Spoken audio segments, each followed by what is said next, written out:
Hello दोस्तों, आप सभी को अपने YouTube channel youth global study पे स्वागत है। आज हम इस वीडियो में गुरुत्वाकर्षण जो चैप्टर जो है फिजिक्स का उसका क्वेश्चन एनालिसिस लाए हैं। इससे पहले जो भी वीडियो अपलोड किया गया है टॉपिक वाइज, जो नहीं देखेंगे जो वो जरूर देखें। इसी तरह फिजिक्स का सारा टॉपिक वाइज का जो वीडियो होगा क्वेश्चन एनालिसिस के साथ डाला जाएगा, जो कि एग्जाम के लिए बहुत ही महत्वपूर्ण होगा। कोई भी एग्जाम हो, साइंस का क्वेश्चन यहाँ से नहीं छूटेगा, क्योंकि इस वीडियो के माध्यम से आपको जो भी प्रीवियस ईयर क्वेश्चन है, प्रीवियस ईयर जो क्वेश्चन है PYQ, प्रश्न नंबर NCERT जो हो गया, और जो एग्जाम में आने की जो संभावना है, पॉसिबिलिटी है, वो तीनों क्वेश्चन इसमें करवाया जाएगा। तो आज के इस वीडियो में जो गुरुत्वाकर्षण से रिलेटेड क्वेश्चन है उसका सारा डिस्कशन करवाएंगे। चलिए क्वेश्चन की ओर बढ़ते हैं। पहला नंबर जो क्वेश्चन जो है, वायुमंडल पृथ्वी से जकड़ा हुआ है। तो वायुमंडल जो पृथ्वी से जकड़ा हुआ है वह किस बल द्वारा जकड़ा हुआ है? वो गुरुत्वाकर्षण बल के द्वारा जकड़ा हुआ है। तो ऑप्शन नंबर इसका ए राइट हो जाएगा। पहला क्वेश्चन है, एकांक दूरी पर स्थित दो एकांक द्रव्यमानों के बीच आकर्षण बल क्या कहलाता है? तो उसे सार्वत्रिक गुरुत्वाकर्षण नियतांक कहते हैं। यानी कि ऑप्शन नंबर इसका डी राइट हो जाएगा। सार्वत्रिक गुरुत्वाकर्षण का नियतांक जो है वह बड़ी सिंबल होता है। इसका खोज किसने किया था? इसका खोज जो है हेनरी कैवेंडिश के द्वारा किया गया है। चलिए अगला क्वेश्चन पे आते हैं। अगला क्वेश्चन है, चंद्रमा के पृष्ठ के निकट मुक्त रूप से गिरते हुए विभिन्न द्रव्यमान यानी कि अलग अलग द्रव्यमान के दो पिंड जो होता है उसका वेग किसी भी क्षण वो समान ही होगा। यानी कि ऑप्शन नंबर इसका ये राइट हो जाएगा, क्योंकि वायुमंडल चंद्रमा पर वायुमंडल नहीं पाया जाता। ऑप्शन नंबर इसका ये राइट हो जाएगा, इसलिए वहां पर देखने पर जो है आकाश काला दिखाई पड़ता है। अगला क्वेश्चन पे आते हैं। अगला क्वेश्चन है, गुरुत्वीय त्वरण का मान होता है। तो गुरुत्वीय त्वरण का मान जो होता है वह क्या आता है? तो ध्रुव पर जो होगा गुरुत्वीय त्वरण का मान सबसे अधिक होगा। विषुवत रेखा पर जो गुरुत्वीय त्वरण का मान जो होता है वह सबसे न्यूनतम होता है। ठीक है, तो ऑप्शन नंबर इसका सी राइट हो जाएगा। विषुवत वृत्त पर इसका मान क्या आता है? न्यूनतम होता है। चलिए अगला क्वेश्चन पे आते हैं। अगला क्वेश्चन है, दो पिंडों के बीच गुरुत्वाकर्षण बल F यदि दोनों पिंडों के द्रव्यमान उनके बीच की दूरी को समान रखते हुए आधा कर दी जाए तो गुरुत्वाकर्षण बल कितना हो जाएगा? ठीक है, तो इसका जो फॉर्मूला आता है बराबर जो होता है फॉर्मूला G × M1 M2/R² होता है। ठीक, तो दूरी जो होता है, दूरी यानी कि 1/R²। तो दूरी का जब 1/2 जब कर दिए तो कितना आ जाएगा? 1/1/4 आ जाएगा। तो ये 4 ऊपर चला जाएगा। ठीक है, एक मिनट, क्वेश्चन फिर से एक बार रिपीट करते हैं कि दो पिंड के बीच गुरुत्वाकर्षण बल F है यदि दोनों पिंडों के द्रव्यमान उनके बीच की दूरी समान रखा हुआ है, रखते हुए उसे आधे कर दिया, यानी द्रव्यमान को इसमें आधा कर दिया जा रहा है। ठीक है, यह बराबर फॉर्मूला था G × M1 M2/R² होता है। द्रव्यमान को जब आधा करेंगे तो क्या लिखाएगा? M/2 लिखाएगा, फिर M/2 लिखाएगा, R² हो जाएगा। यह क्या आ जाएगा? G × M1 M2/R²। यहाँ पे द्रव्यमान कितना आ जाएगा? 1/4 हो जाएगा। तो यह बराबर जो हो जाएगा F'/4 हो जाएगा। यानी कि ऑप्शन नंबर इसका ये राइट हो जाएगा। अगला क्वेश्चन है, अगर दूरी को हाफ किया जाता वो 4 गुना हो जाता। यहाँ द्रव्यमान को आधा किया जा रहा है, इसलिए F/4 गुना हो जाएगा। R त्रिज्या की पृथ्वी के केंद्र पर किसी पिंड का भार क्या होता है? तो R त्रिज्या पर किसी भी पिंड का भार क्या हो जाएगा? वह 0 हो जाएगा। ऑप्शन नंबर इसका ये राइट हो जाएगा। अगला क्वेश्चन है, कोई सेब किसी वृक्ष से पृथ्वी एवं सेब के बीच गुरुत्वाकर्षण बल के कारण गिरता है। तब यदि पृथ्वी द्वारा सेब पर आरोपित बल का परिमाण F1 एवं सेब द्वारा पृथ्वी पर आरोपित बल का परिमाण जो है F2 है, तो दोनों क्या होगा? बराबर होगा। यानी कि F1 और F2 बराबर होगा। ऑप्शन नंबर इसका डी राइट हो जाएगा। अगला क्वेश्चन है, कोई लड़का डोरी में बंधे पत्थर को किसी क्षैतिज वृत्ताकार पथ में घुमा रहा है। यदि डोरी टूट जाए तो वह पत्थर क्या होगा? वह पत्थर जो है वृत्ताकार पथ पर एक सरल रेखीय अनुदिश गति करेगा। ठीक है, वृत्ताकार पथ पर किसी सरल रेखीय स्पर्शी की अनुदिश करेगा। यह क्वेश्चन बिहार पुलिस और दरोगा दोनों में पूछा गया है। तो आप प्रीवियस ईयर भी क्वेश्चन देख सकते हैं, उसमें क्वेश्चन मिल जाएगा। ऑप्शन नंबर इसका सी राइट है, ये देख सकते हैं एनसीईआरटी का क्वेश्चन है। अगला क्वेश्चन पे आते हैं। अगला क्वेश्चन है किसी पिंड को बारी बारी से विभिन्न घनत्व के 3 द्रवों में रखा जाता है, ठीक है। पिंड जो है D1 D2 D3 घनत्व के द्रवों में, इसका मान दिया हुआ 1/9 1/9 है, फिर 2/11 है, 3/7 है। भाग को द्रव से बाहर रखते हुए तैरता है, तो घनत्व के विषय में कौन सा कथन सही है? तो इसमें जिस तरह आप मैथ में बनाते हैं कि किसका मान ये अधिक है, तो ये भागा देकर आप निकाल सकते हैं। तो वो जब निकालिएगा तो ऑप्शन नंबर इसका डी राइट हो जाएगा। सबसे ज्यादा जो होगा घनत्व वह 3/7 का होगा, ठीक है। उससे कम जो घनत्व होगा वह 2/11 का होगा, उससे कम जो घनत्व होगा, सबसे कम घनत्व होगा 1/9 का होगा। तो ऑप्शन नंबर इसका डी राइट हो जाएगा। अगला क्वेश्चन है कि संबंध एफ बराबर जी इंटू एम डी स्क्वायर में राशि जी क्या है? तो जी क्या है? एक सार्वत्रिक नियतांक होता है, यानी प्रकृति का सार्वत्रिक नियतांक है, यानी ऑप्शन नंबर इसका डी राइट है। जी का खोज किसने किया था? हेनरी कैवेंडिश के द्वारा खोजा गया है। चलिए अगला क्वेश्चन है गुरुत्वाकर्षण के नियम में राशि जी का मान है दिया हुआ है। तो जी का मान जो होता है वह द्रव्यमान एवं त्रिज्या किसी पर भी यह निर्भर नहीं करता, ठीक है। इसका मान जो वह फिक्स होता है। तो ऑप्शन नंबर इसका डी राइट हो जाएगा। पृथ्वी के द्रव्यमान एवं त्रिज्या पर यह निर्भर नहीं करता है। अगला क्वेश्चन है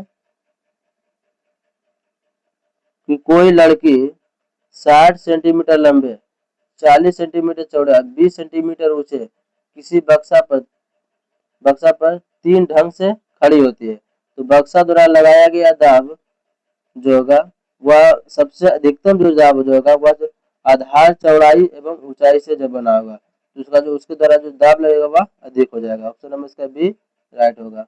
अगला क्वेश्चन आते हैं दो कण कुछ दूरी पर रखे हैं, यदि दोनों कणों के द्रव्यमान दुगने कर दिए जाए तथा उनके बीच की दूरी अपरिवर्तित रखे तो इनके बीच का गुरुत्वाकर्षण बल होगा वो 4 गुना आ जाएगा। ऑप्शन नंबर इसका बी राइट हो जाएगा। इसका फॉर्मूला पे निकाल के दिखा देते हैं। ए बराबर जो फॉर्मूला आता है जी इंटू M1 M2 बटे आर स्क्वायर, यहाँ इसको भी दुगुना किया गया और यह इसको भी दुगुना किया, तो ये दोनों गुना हो जाएगा तो कितना आ जाएगा 4 आ जाएगा, ठीक है। इसलिए 4 गुना हो जाएगा। तो ऑप्शन नंबर इसका बी राइट हो जाएगा। अगला क्वेश्चन है किसी पिंड का वायु में भार 10 न्यूटन है और जल में पूरा डुबोने पर इसके भार केवल 8 न्यूटन है, तो पिंड द्वारा विस्थापित जल का भार क्या हो जाएगा? तो पहले उसका भार कितना था? 10 न्यूटन था, ठीक है। अब जब जल में डुबाए तो 8 न्यूटन हो गया, ठीक है। तो कमी कितने का हुआ? 2 न्यूटन का हुआ, यानी कि 2 न्यूटन जो था उसको भार को विस्थापित किया गया, ठीक है। इसीलिए जो विस्थापित जल का भार जो होगा वह 2 न्यूटन होगा। ऑप्शन नंबर इसका ए राइट हो जाएगा। चलिए अगला क्वेश्चन है भार का ऐसा मात्रा क्या होता है? तो भार का जो ऐसा मात्रा होता है वह न्यूटन होता है। ऑप्शन नंबर इसका बी राइट हो जाएगा। अगला क्वेश्चन पे आते हैं।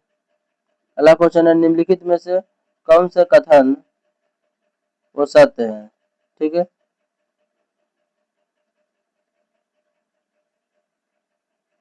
थोड़ा सा इसको जूम आउट कर लेते हैं तो पूरा क्वेश्चन दिखेगा। पहला दिया हुआ है कि पृथ्वी और चंद्रमा पर स्थित दोनों द्रव्यमान M1 M2 है जो कि एक दूसरे से r दूरी पर है, तो गुरुत्वाकर्षण का बल का अनुपात जो होगा 1:1 होगा, तो ये भी सही है। यहाँ पूछ रहा है औसत क्वेश्चन पूछ रहा है, ठीक है। तो न्यूटन वर्ग मीटर प्रति वर्ग किलोग्राम जी का मात्रक होता है, तो ये भी सही है। तो जी का मान वस्तुओं के बीच की दूरी पर निर्भर करता है, ये भी सही है। तो जी का मान वस्तु के मान के द्रव्यमान पर निर्भर करता है, तो ये भी सही है। इसमें पूछ रहा है औसत कौन सा था? औसत इनमें से कोई नहीं जाएगा। ऑप्शन नंबर इसका डी राइट हो जाएगा। अगला क्वेश्चन पे आते हैं। अगला क्वेश्चन है पृथ्वी की सतह पर गुरुत्वाकर्षण के कारण त्वरण का मान क्या होता है?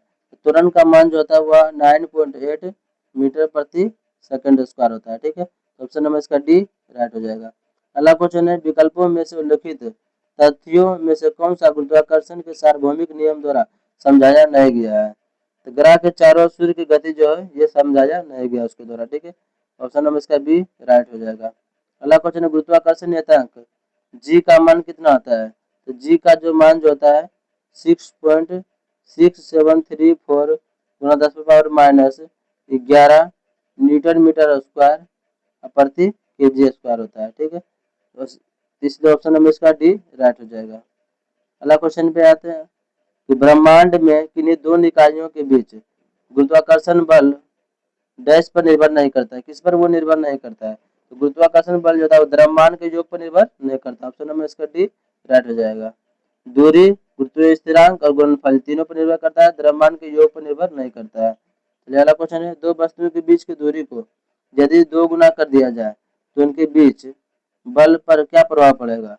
अगर जो 2 गुना कर दिया जाए तो उसका बल जो होगा ये 4 गुना हो जाएगा। ये बहुत बार बता चुके हैं। ऑप्शन नंबर इसका डी राइट हो जाएगा। अगला क्वेश्चन है दिए गए कथन ए और बी में से कौन सा सत्य है?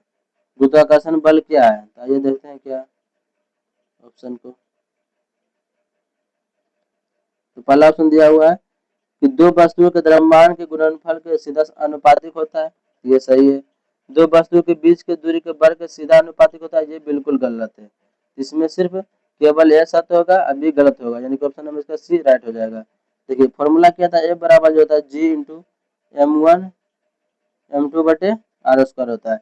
यहाँ पर द्रव्यमान के सीधा अनुपातिक है, बीच की दूरी के वर्ग का अनुपातिक नहीं बल्कि ये व्युत्क्रमानुपाती होता है, इसीलिए ऑप्शन नंबर 20 का गलत होगा। चलिए अगला क्वेश्चन है सार्वत्रिक गुरुत्वाकर्षण नियतांक जी का मात्रा क्या होता है? तो जी का जो मात्रा जो होता है न्यूटन मीटर स्क्वायर प्रति केजी स्क्वायर होता है, तो ऑप्शन नंबर इसका बी राइट हो जाएगा।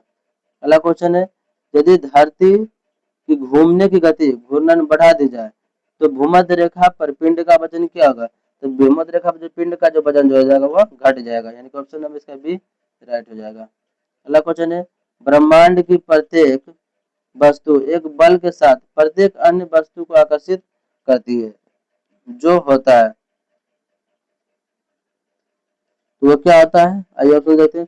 उनका द्रव्यमान के गुणनफल के अनुपातिक और उनके बीच की दूरी के वर्ग के व्युत्क्रमानुपाती होता है। अभी जस्ट फॉर्मूला बताए थे, ए बराबर जी इंटू m1 m2 बटे आर स्क्वायर, तो ये ऑप्शन ए नंबर सेटिस्फाई हो रहा है, तो ऑप्शन नंबर ए राइट हो जाएगा।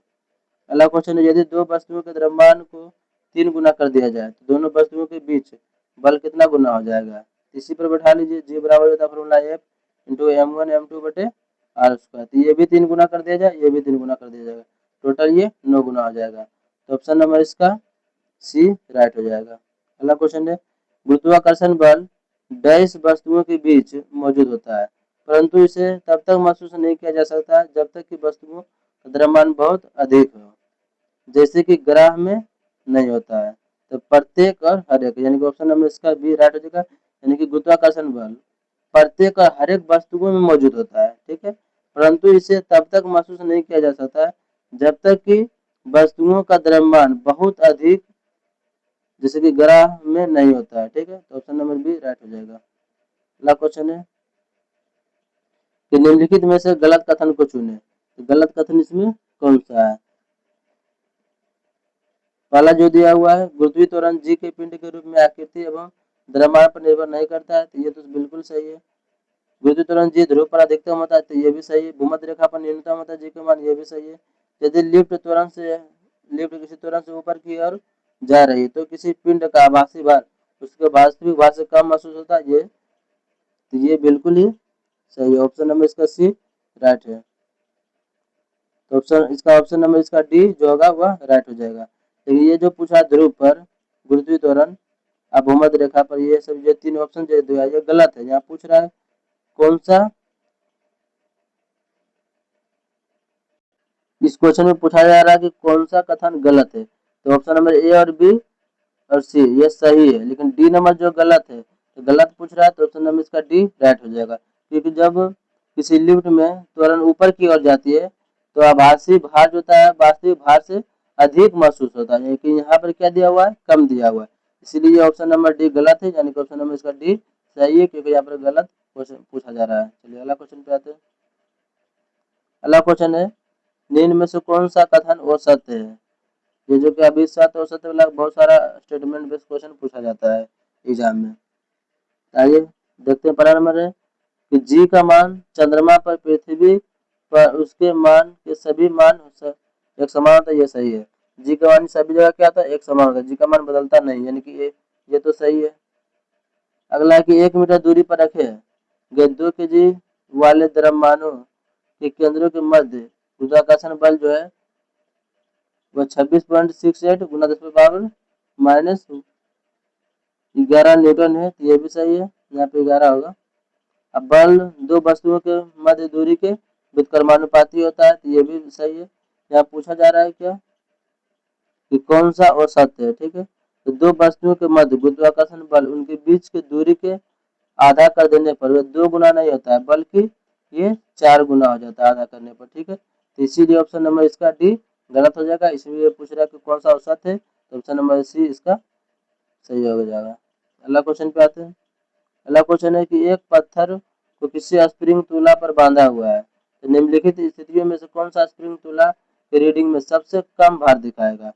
तो सबसे कम भार वही दिखाएगा जब पत्थर किसी बीकर में डाला जाए, पानी में डाला जाए, तो वो पूर्ण रूप से जल में डूब जाए। इसीलिए तो जब पत्थर किसी बीकर में लिए पानी में पूरी तरह से निमज्जित मतलब होता है पूरी तरह से उसमें डूब जाए, उसका भार क्या होगा, कम महसूस होगा। यानी कोई व्यक्ति पानी में डूबा हुआ तो आप उसको खींचते हैं तो उसका भार क्या आता है, कम महसूस होता है, कम बल के साथ वो खींचा जाता है। वह पानी से ऊपर आएगा तो वो भार बल ज्यादा लगता है। इसीलिए ऑप्शन नंबर इसका सी राइट हो जाएगा। इस वीडियो में 1 से लेकर 30 क्वेश्चन तक करवा दिए गुरुत्वाकर्षण का जो क्वेश्चन रिलेटेड जो था। इसके एक वीडियो और अपलोड किया जाएगा, जो भी क्वेश्चन इसका बचा हुआ है वो अगली वीडियो में करवा दिया जाएगा। अगर ये वीडियो आपको अच्छा लगे तो चैनल को लाइक सब्सक्राइब और शेयर जरूर करें। जय हिंद।